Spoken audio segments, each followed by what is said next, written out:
So the first, for me, I found the reef values are changing. It's and I think some of my colleagues would even say, we know all these things, so you're not finding anything new by qualitative work. But I think it's important to actually, we may know this, but to actually go and find it, observe it, make scientific research, and then present it is finally knowing.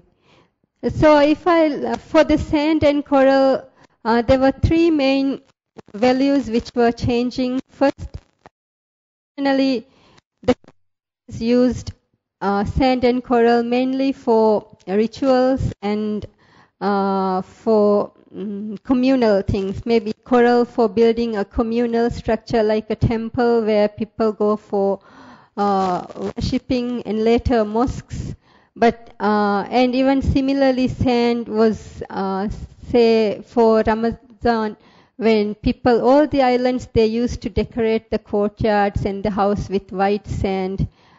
This is to welcome the holy month. So, but these practices, these traditional values have been changing, but they still exist in some communities. And earlier, because people used to live in thatch houses, there was no demand for building, no demand for coral in building. But when the socio-economic conditions improved and people started building more lasting houses, there was a demand. So there was a change in use value from the traditional use to that of a commodity. So people started initially it wasn't, although people were say it was from the traditional, it has become a commodity, which was later in the marketplace. There were people who made a livelihood out of selling sand and coral. But with this boom in the use of coral, and initially people did use the house reefs, which are because it's very close by, easy to access. And through this intensive use, people started seeing the effects of erosion. And there were some communities that I visited, they had identified this problem even before the state had formed a formal rule saying that sand and coral cannot be mined from the house reef, and sand cannot be taken from the beach of an inhabited island, and sand and coral cannot be taken from the house reef of an island.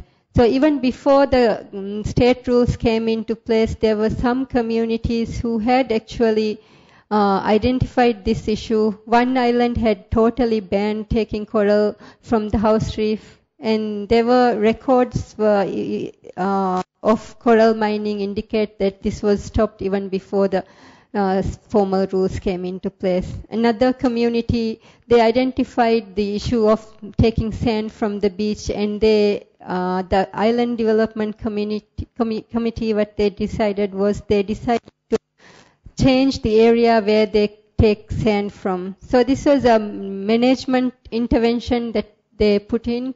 Instead of taking from where people lived close by, they decided to use the side of the island where there weren't many houses, where people did not live in. So these interventions and things demonstrate to me that they were showing a new value. They were valuing the protective function provided by the reefs. So when I say values are changing, it can be changing from one form to other, but it can also coexist. Like now, even in two communities I visited, they still use the sand for traditional purposes, like the picture on the little pile of sand, that sand collected for putting on the courtyard. In that picture, there's a nice courtyard with sort of gravel sand. So people go every day, take a little bit, and this is how these state rules are actually adapted for them, they do not interpret this as taking sand. It's a ritual thing, traditional thing. So a little bit every day, and in a year you get a large amount of sand which will be used in the courtyard. So this is, while there's different values, there's always prioritizing which value is more important. Say the value as a commodity might be more important than its traditional, or the protection function may be more important than its use as a commodity.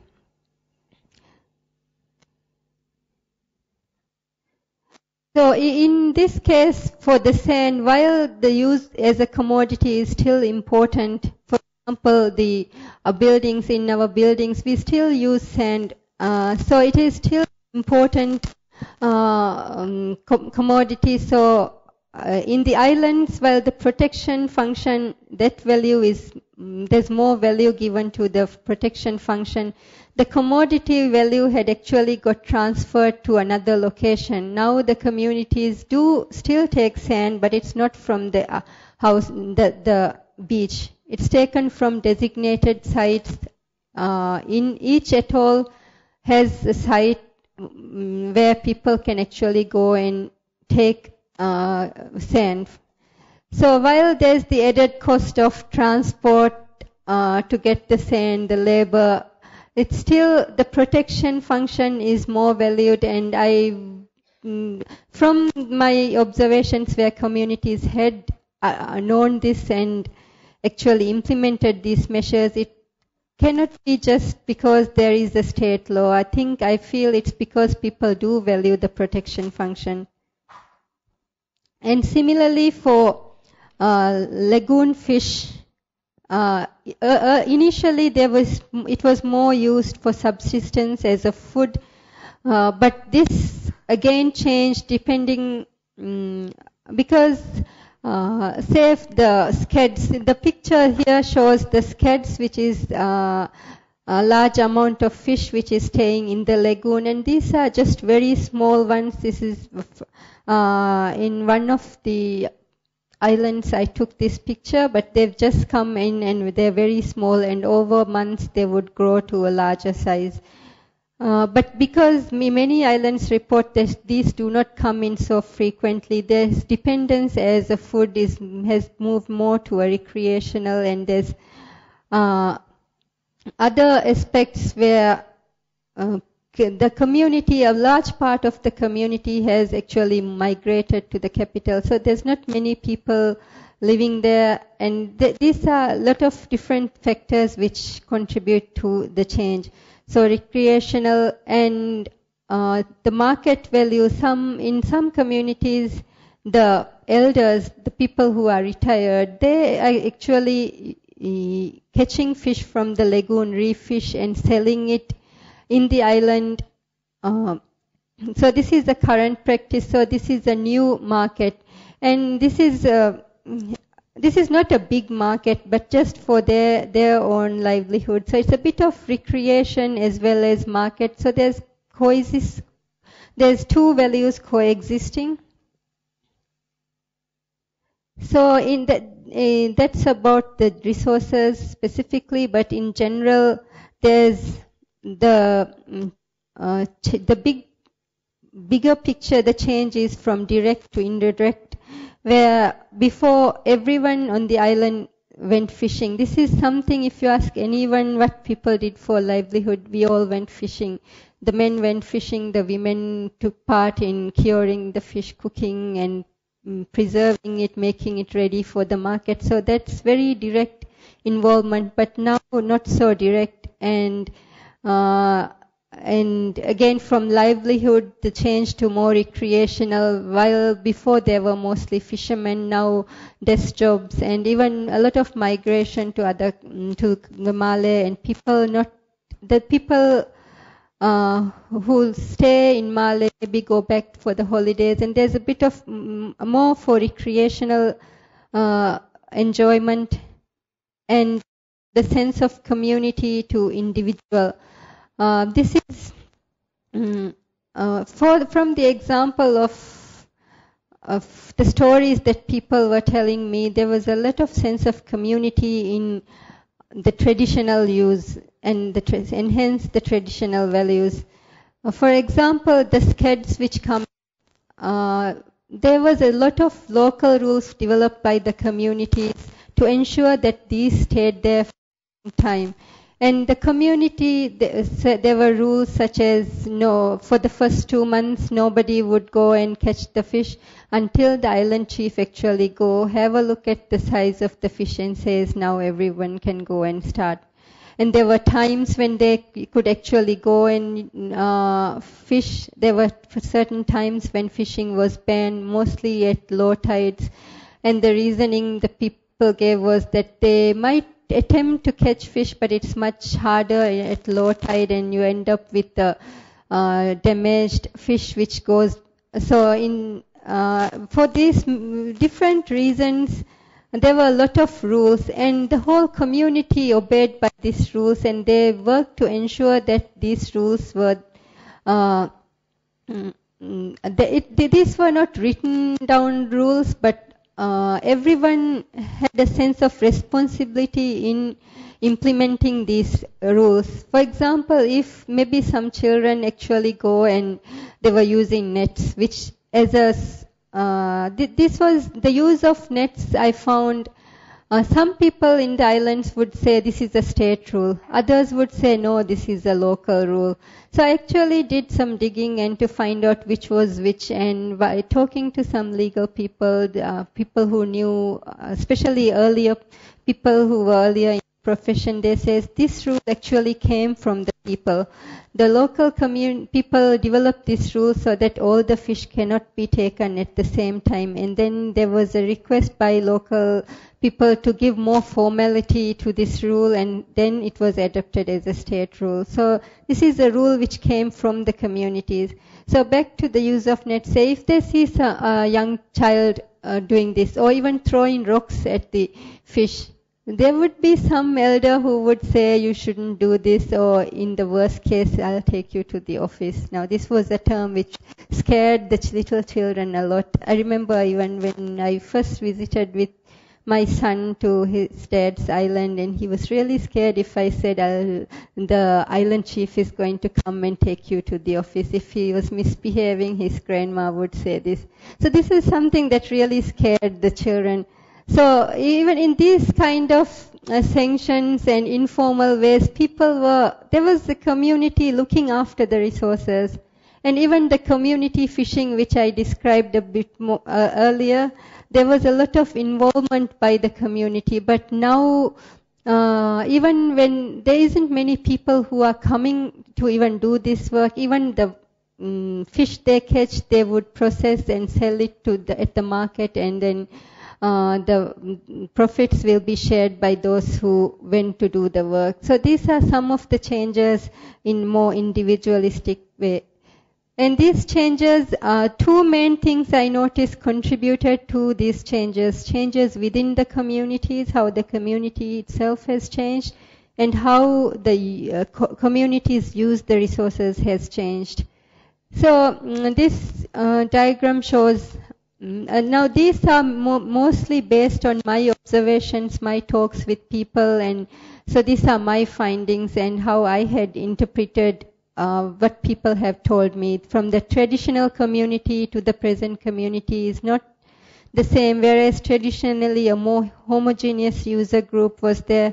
There was very high interaction with the resources, using it for food, livelihood, constructing their and their communal structures, rituals, and hence there were very strong local rules. Now, in theory, the use of common pool resources, if there is more homogeneous group where the use is more common, everybody is using it for the same uses, then local rules are better enforced and the governance is much easier. But in the current community, there were four main groups which I identified were having a stake in this. The elders and fishermen, they had very like elders had previously very high interaction, and the fishermen currently did have a lot of interaction with the resources, and they all believed in strong sense of local rules, whereas the youth, mostly these youth I visited, they were living in Male, and my visit coincided with school holidays, so I met quite a lot who had come to visit for the holidays. So they throughout the year they have low interaction, and their use is more recreational and do not have the same regard for the local rules. Now this is a big change in our community, in our country. We are seeing the need for formality. Everything has to be a formal rule by the state, or otherwise it's not accepted. This is in contrast to traditionally how the story I was just telling about people say the young children, we will be taking you to the office island of it doesn't have to be a formal rule. It's just accepted and enforced by the community. But now everything has to be a rule. And then there were the other women, especially mothers, who didn't have as much interaction directly with the resource, but more processing it. And I found a more neutral grounds towards the rules, and this was in some way leaning towards, on the one hand, it was their children who were breaking these rules, and on the other hand, they did find it important to enforce these rules, so it was best to stay on neutral ground.